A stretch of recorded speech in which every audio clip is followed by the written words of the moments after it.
25th of July, Rabbi Levitt, Horeb. Good morning, Roy. Good morning, Rabbi Levitt. How are you? Baruch Hashem. How you doing? Managing. Baruch Hashem. Okay. We're up to 283. Around.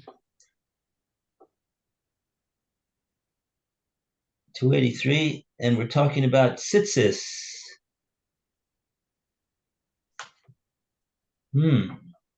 Oh,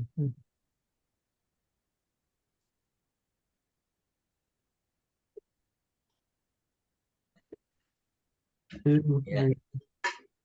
Relation. Okay. Oh. Danny. Oh, gotta go get the safer. Good idea. A very good idea.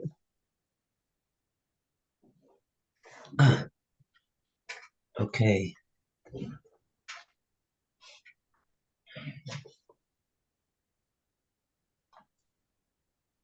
Okay, so we continue our discussion. Mayor's signed in, but he's will be coming in soon. Bez Hashem. Okay, so Lou, would you like to start the reading today? Please. Okay, up. All mitzvos, religious obligations, coming within the category of eidos. I don't know what's eidos. Eidos, like to give they give testimony. Eidos. Got it. The underlying concern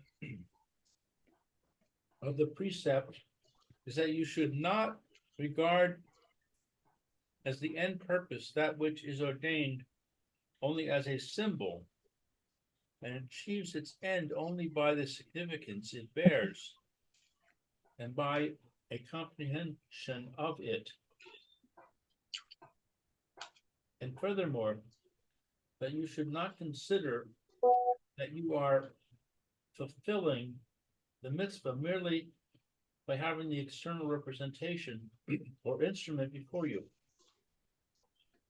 And so the rule is always everything essential for the full understanding of a symbol must be presented at a time when it really is already in a position fully to indicate the part it serves in the significance of the symbol, and not at a time when one of the prerequisites for this is lacking, and only later when the prerequisite is forthcoming is the thing regarded retrospectively as a meaningful symbol.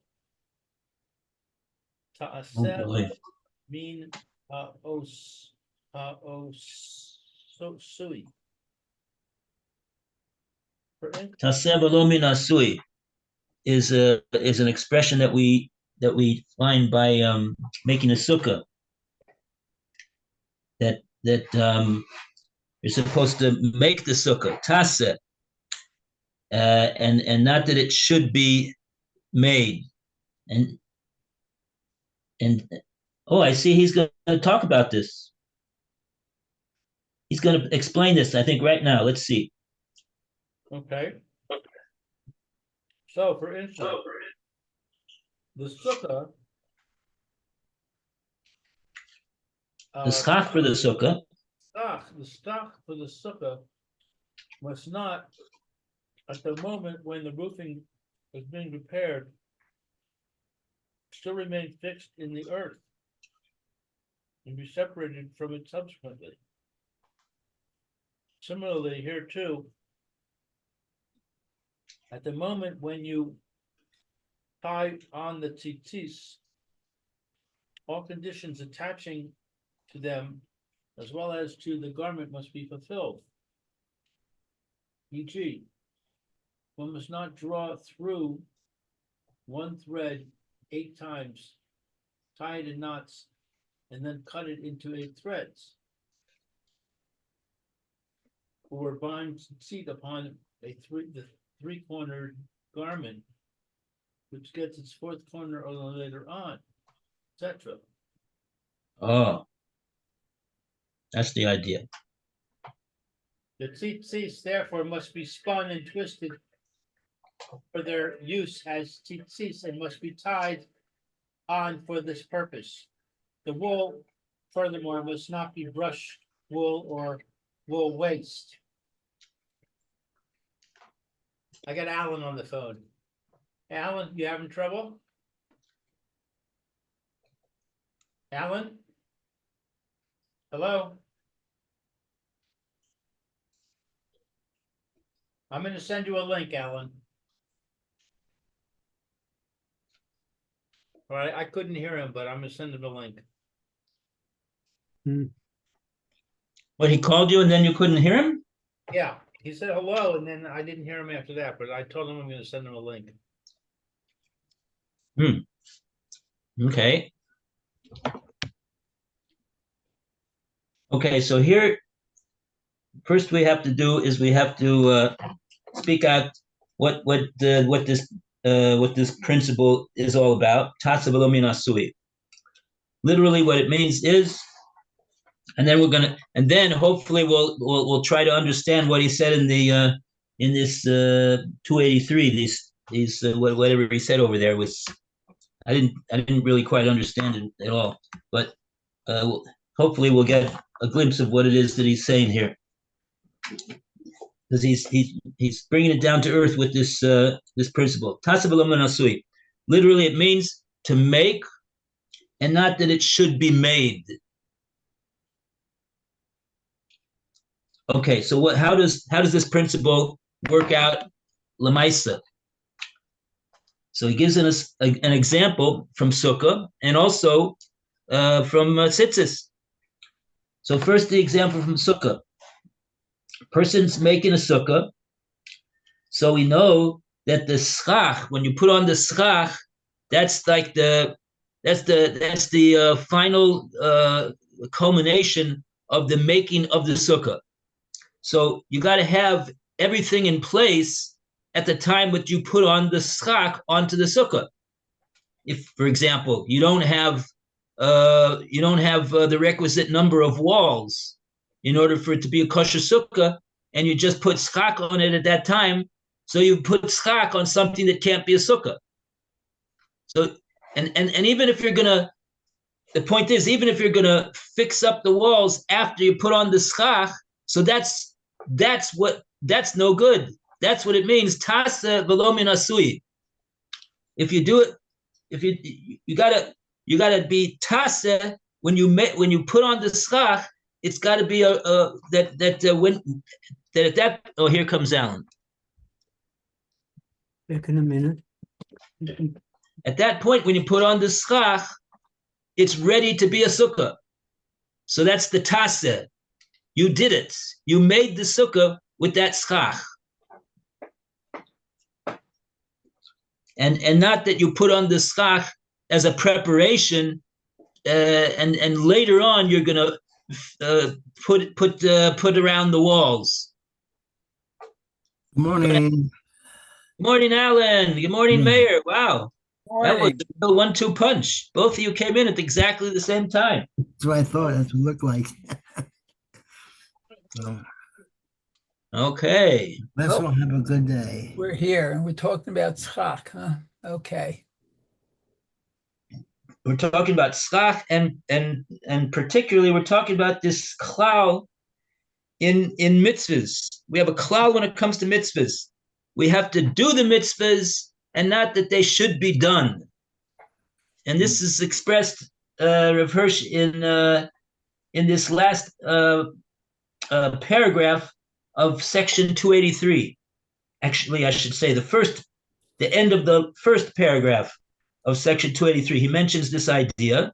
Excuse me, I'll be back a bit later, and I've got to go to the chemist. I'll What's stop. that? I've got to go to the chemist, but I'll be back a bit later on. Oh, okay. I'll stay Okay. stay in. Okay. Very Okay. good. Very good. Be well, Roy. Hatzlacha Rabbah. Okay. So how does this principle work when it comes to sukkah? So he says that at the moment when the roofing is being prepared, meaning that you're putting the schach on top of the walls, and like that you're going to have a kosher sukkah, because the putting of the schach is what finishes the sukkah as a sukkah. Okay, but what happens if that schach that you're putting on the sukkah at the time that you put it on, that schach is actually vegetation, and it's still planted, connected into the ground. So you can't put schach on a sukkah like that. That's not the schach has to be disconnected from the ground. After you disconnect it from the ground, then you could put it on the sukkah. So you'll say, "Oh, what's the big deal? After I put it on it's more convenient for me to do it like this. I'm going to put the schach on top of the sukkah, on top of the walls, and then when it's more convenient, then I'll just cut off the schach from the ground where it's growing, and then I'll have a good sukkah, right?" Wrong. You don't have a good sukkah. That's not a kosher sukkah. That's a violation of Tasav Lo Min Asui. So that's what that's all about. But in other words, what you got to do is, at the time that you put the schach on, the schach has to be kosher to fulfill the mitzvah of schach at that time that you put it on, and the sukkah, the walls and everything underneath that you're putting also got to be in place at the time that you're putting on the schach. And similarly, he says, this principle also applies when it comes to making tzitzis. How does it work when it comes to make tzitzis? We know that when you put on the tzitzis, that is the culmination, that's the chalois, that's the fulfillment of the mitzvah. Well, actually, the fulfillment is that you put the tzitzis on, of course, but it's actually a mitzvah of making the tzitzis, just like it's a mitzvah to make a sukkah. You fulfill the mitzvah. The Yerushalmi says that you can make a shechiyanu on the making of the sukkah, and presumably they would agree it's the same applies for tzitzis. But of course, the point of that mitzvah is to sit in the sukkah and to wear the tzitzis. So, but when you're doing the mitzvah of making tzitzis, you gotta have, when you put on the tzitzis, you gotta have a kosher beged, which is capable of fulfilling the mitzvah of tzitzis. So let's say you got a beged, it's a very nice beged, it's a beautiful beged, you got it from Brooks Brothers, and it costs $300, but it's only got 3 corners. So that is worthless. You're going to put tzitzis on that, and it's not going to be a fulfillment of the mitzvah of tzitzis. You got to have 4. So you'll say, "Oh, I'll make a cut and I'll make 4 corners after I do the tzitzis, but I'm already in the middle of doing the tzitzis, 7, 8, 11, 13, 7, 8, 11, 13, and I'm on a roll. I don't want to stop." You got a problem of tasav lo min asui. It's not going to work. You're not gonna. What you're going to have to do is you're going to have to make a cut in that beged, make it that it's a 4-cornered beged, take off the tzitzis, and now put them back on a 4-cornered beged. That'll be taset.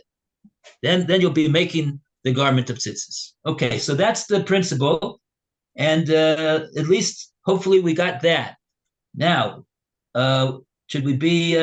We have the temerity to try to understand what Rav Hirsch said before that, though, because I didn't understand it at all. He says, in all mitzvahs coming within the category of edus.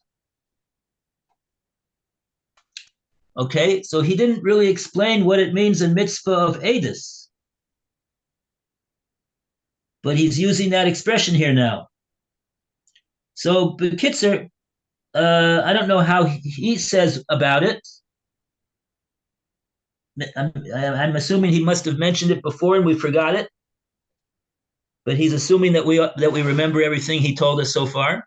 But anyway, edus basically means that this is a type of a mitzvah which testifies about something.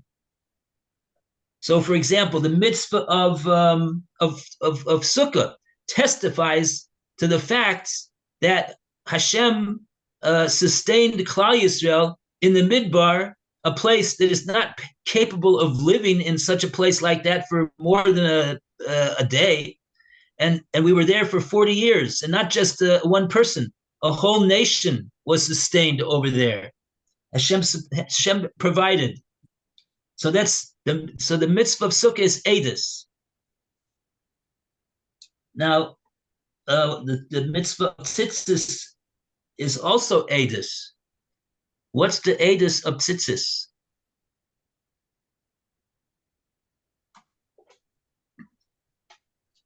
Did he mention that in the psukim that he quoted in the beginning of the section?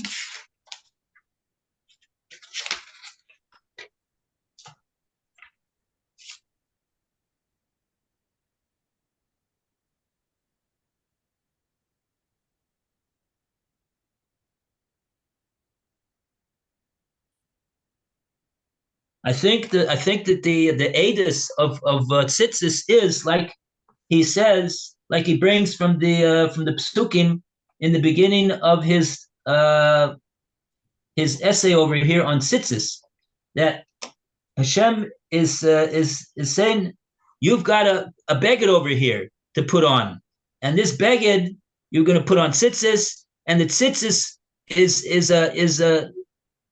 we've been saying it's a reminder, it's a zecher, but I guess we can also say that it's an edus. It's testifying on the fact that Hashem is the one who took us out of Mitzrayim. He's the one that saved us from a situation of being forever slaves in Mitzrayim, and he's the one that made us into a nation. And as such, he wants that we should shtelzu, we should listen up and do all the mitzvahs and the tzitzis that they commanded us to do, and the tzitz and the beged is a reminder and an edus of that. Okay.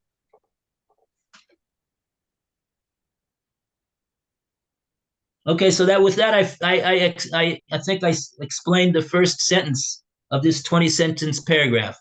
So I don't know if we have any more patience to hear the other 19, the explanation of the other 19 sentences, though. But lines, I don't know. Okay.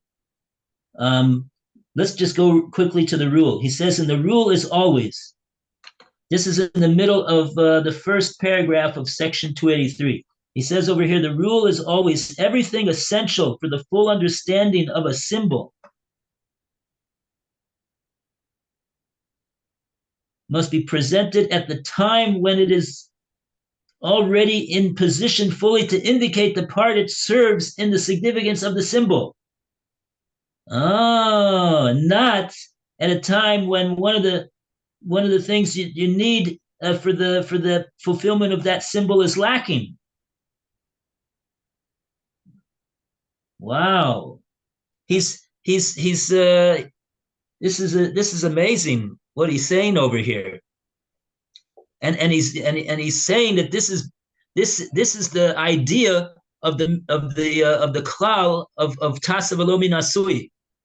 That's the way you got to make a sukkah. That's the way you got to make tzitzis, because those mitzvahs are testifying about something. So everything has got to be in place when you do the testimony, when you do the thing which creates the testimony. It's already got to be in place.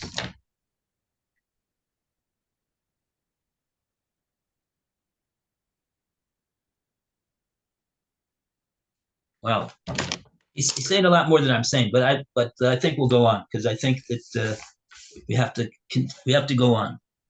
But hopefully you'll all go back yourselves and take a look at this very amazing paragraph over here.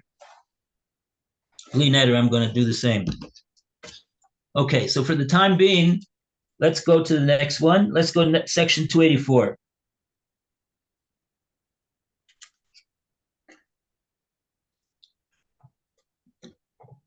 And we go to Mayor to continue.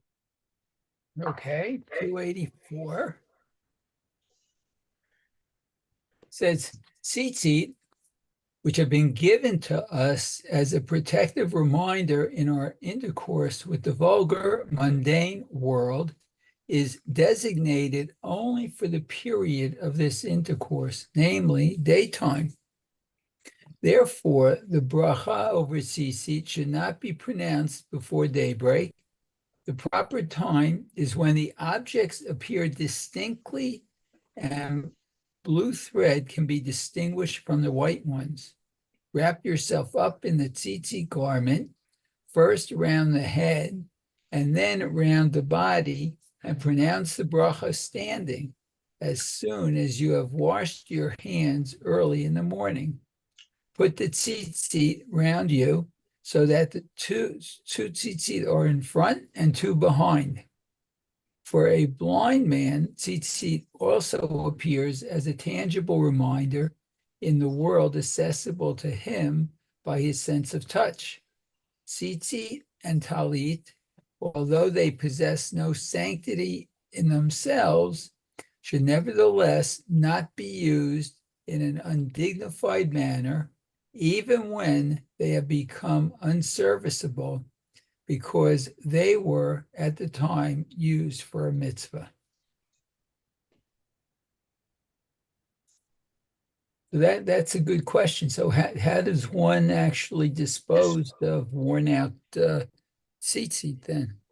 Right, so you can't throw them in the trash. Right. There must be some sort of shamus or something, maybe. I don't know. Yeah, I think the minig is to put them in the shamus. Uh-huh. I mean, look, most shamus. I mean, whether in other words, really, shamus is really for things that I think are a higher level of kedusha, such as svorim that have Shem Hashem on them, or a siddur, but the truth is it's sort of like tzitzis is in the middle.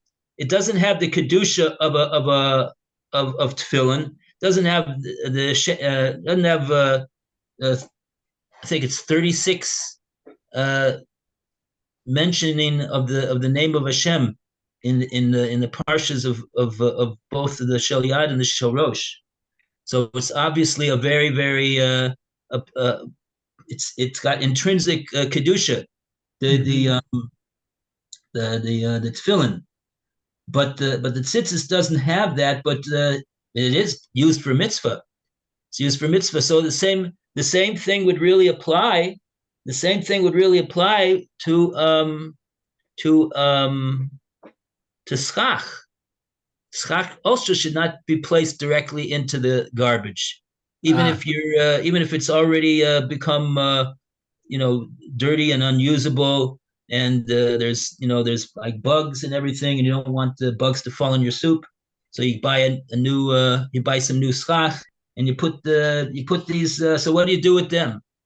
So look, we don't put them directly in the garbage, and then whoever cleans up the garbage, so they're the one that does it, So even though that's we don't put schach and shemus, but the tzitzis are capable of that, so that's what we do. Uh-huh. But it's just the strings, correct? Not the beged itself. I don't think the baggage should be thrown in the garbage either. Really?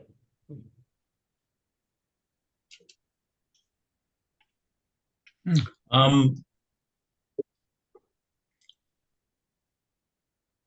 that's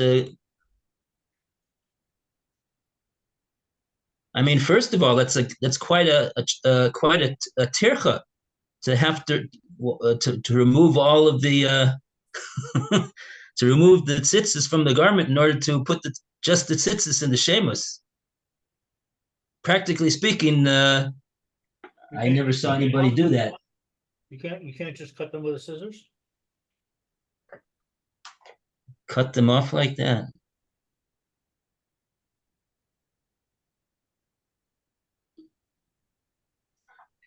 I have to find out about that. I don't think so. You're not supposed to cut tzitzis off with a even after even if you're not certainly if you're planning on using them, you shouldn't cut them with a scissors. No, I'm saying your scissors are puzzle.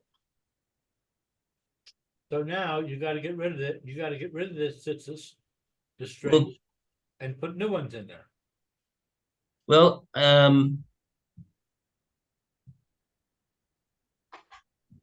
are they puzzle, or are you just gonna buy some new pair?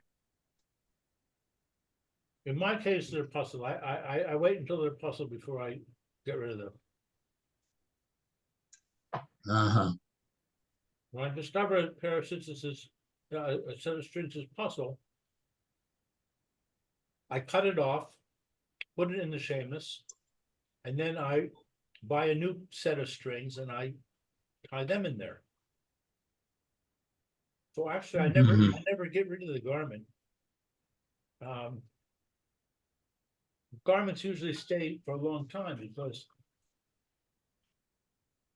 I always wear them with a t-shirt, so they don't touch my skin, so they don't really get ruined.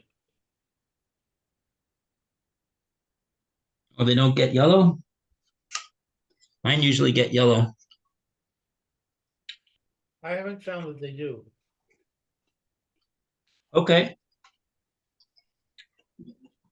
But Okay, so you want to know about wrong.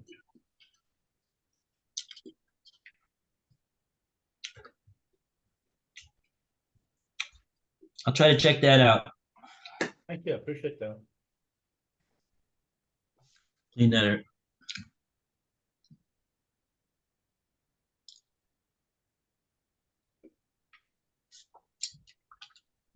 Okay.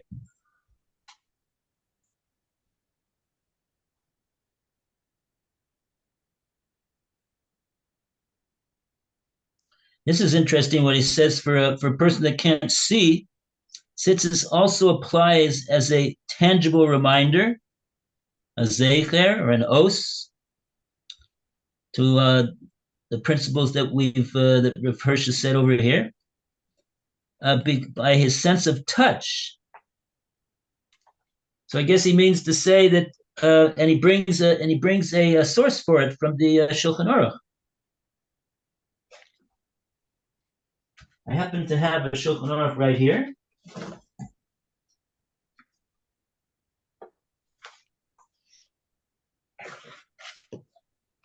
Yud Zion.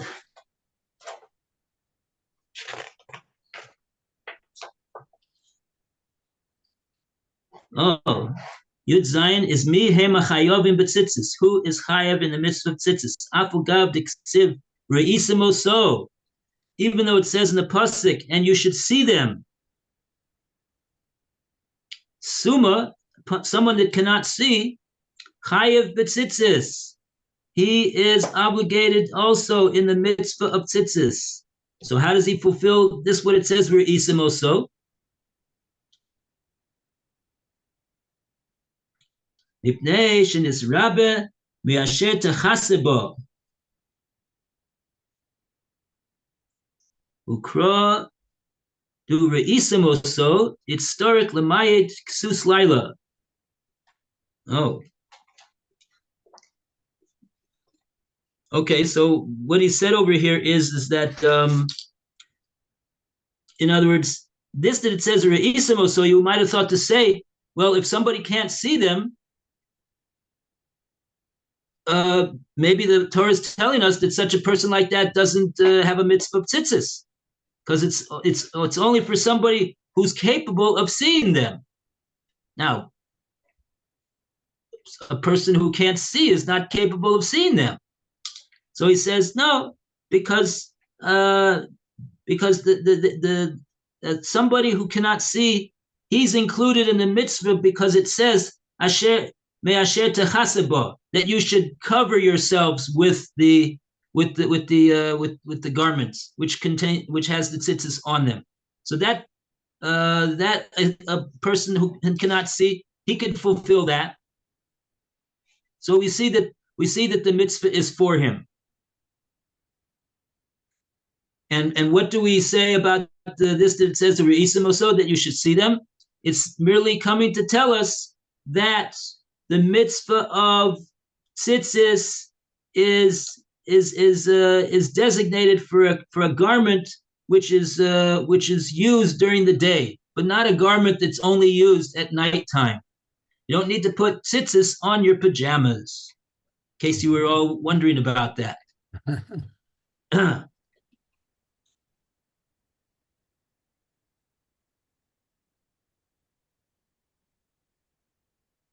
Oh, maybe this is what in the Mishnah Berurah says over here. That a suma is chayven in tzitzis. Upashet diyochel levarek gam ken aleihem. It's also self-evident and obvious that a person who cannot see can also make a bracha on the tzitzis as well. Akshivdok osan mitchila b'mishmush yadav. Because you have to check the tzitzis before you make the bracha to see that you're putting on kosher tzitzis. So how is a suma, a person that can't see, how is he able to do that? So Mishnah Berurah says he doesn't need to see. He could feel that the tzitzis are kosher.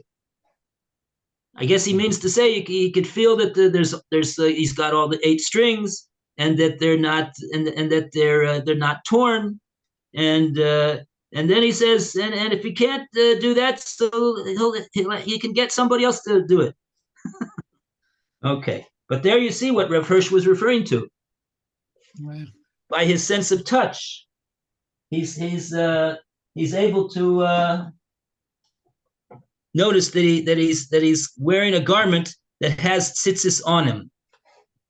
He can feel that the tzitzis are there, even if he can't see them. Okay. 285. We go to Alan.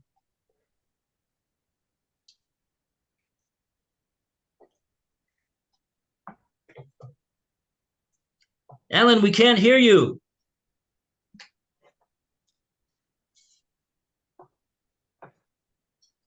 Okay, now you can. Yeah. Okay.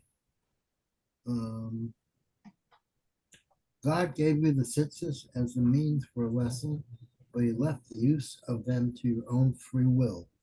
He pledged you, when you wear a garment with 4 corners, to provide it with tzitzis, but he left it to you whether or not you wish to wear such a garment, probably so that you should feel the need for it yourself, and so grasp the means with all the more joy, therefore rendering it more meaningful to you at all times. But who would not rejoice that the precept itself was given to him as a cogent help, who, conscious of the battle with sensuality and his own sensual nature, would not grasp the staff which stands by him in the battle, directs his glance upwards and upholds God and the virtue of man. Well, would it be for us if custom permitted us to wear in the whole of our daily life an upper garment? Probably nowhere do we need a lesson of tzitzis more than exactly in working life where things central are around us. No of our activities is the gross earthly world, and with the aim of our strivings prompted by a concern for things central in nature, but just as for other reasons fulfilling instead of being a copy for the whole day, limited to the time of service.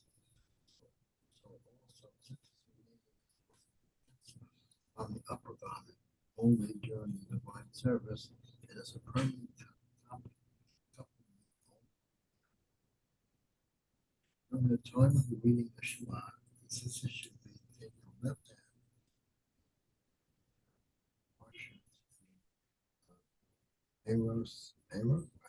washes, scissors at the right hand.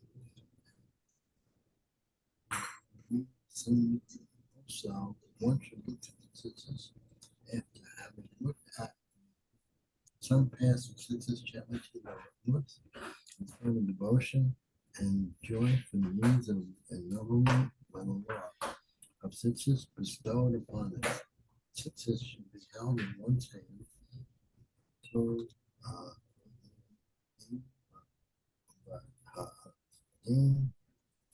anyone who stands before the congregation here or should be wrapped in the scissors, but if it is not yet, no bracha is needed.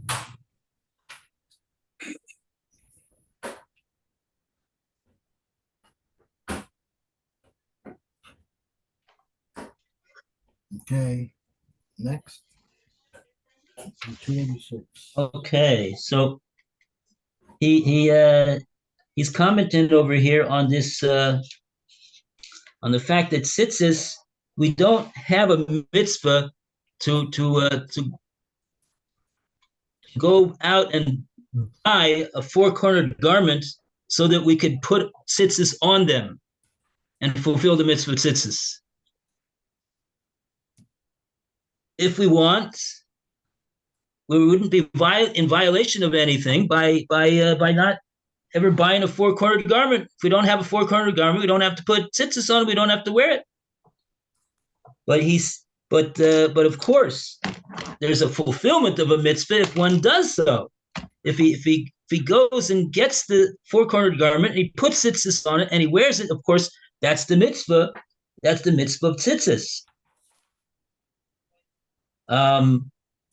But it's not considered a bittul, a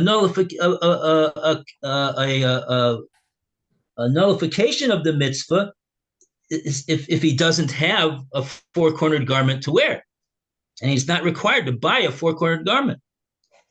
So what is the Rav Hirsch has a very fascinating look at this. Why did Hashem do it like that? Why didn't he tell us everybody go out and buy a four-cornered garment and put tzitzis on it and wear them? And whoever doesn't do it, so then they're in violation. So he says probably the reason that he did it like that, Hashem, is so that you should first feel the need for it yourself, and thereby grasp the means with all more joy, thereby rendering it much more meaningful to you at all times. But who would not rejoice at the precept itself that was given to him as a cogent help? I guess that means a big help.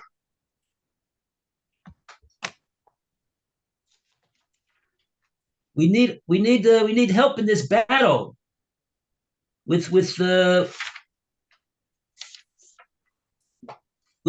dealing with the physical world and the world of the senses, and this is one of the things that Hashem gave us as a he made a mitzvah out of it, to help us to always go towards Him and do all the mitzvahs instead of going after physicality.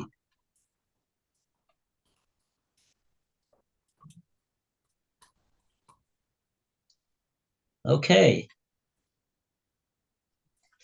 Can I ask a grammatical question? Sure. Tzitzit is it's a feminine noun. It ends in a tough, but yet it says oritem oto, and you shall look at it. What's the oto? I would have made, but even a yod would be usually body parts are also feminine. Oh, I thought you were going to ask. We see that the tzitzis are plural, and it says re'isim oso, which is lashon yachid, Which is also yachid. That's two. Yeah, this is a question that has bothered me for years.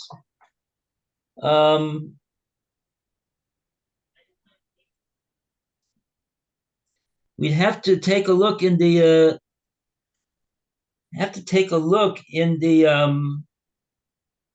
maybe in the Meforshim on the pasuk, or maybe the Medrash that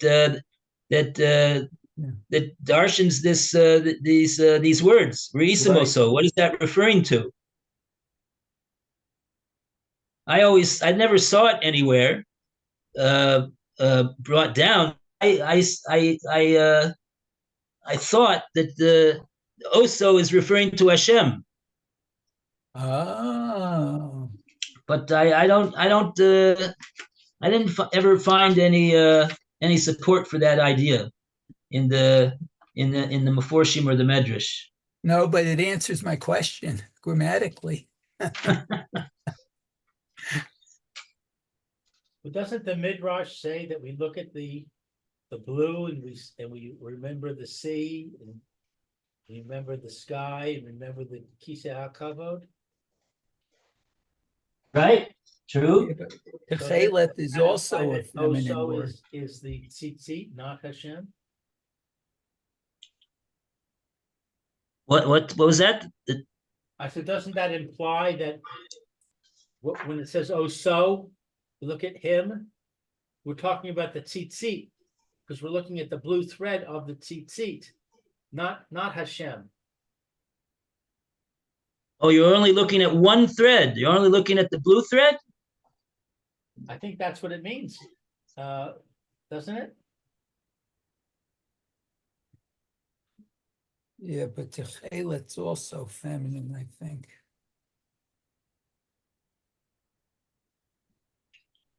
Right. I'm saying if you're going to say that Oso, you look at it is masculine because it's referring to Hashem. I'm saying since we have this midrash that says that when you look at it, you're looking at you're noticing the color, then you have to be looking not at Hashem but at the actual tzitzit.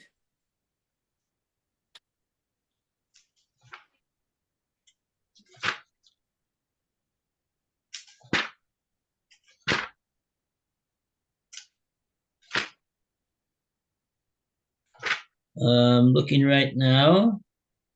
Is this?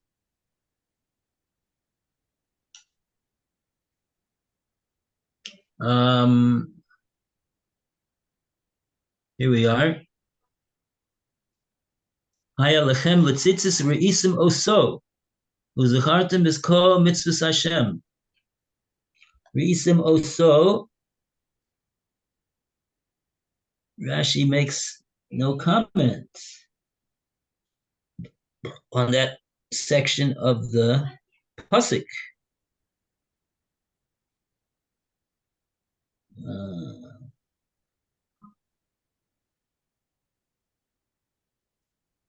Okay, so that's no help over there.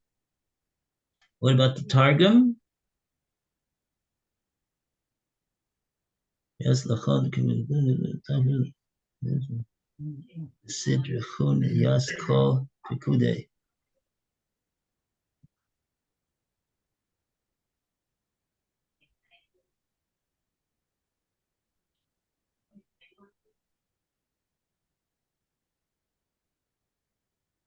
Right after it says Re'isimoso, it says it was Zachartem is Komitzus Hashem. So you look at it, and then you remember all the mitzvahs of Hashem.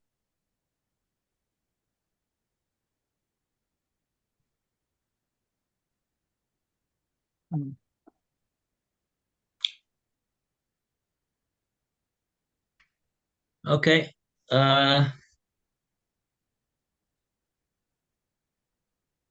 Yeah. Oh, you're out of time. Okay, saved by the bell. So we gotta look. We gotta look at the. We gotta look at the medrash on this pasuk. Maybe the medrash darshans these words are isimoso. What's this oso?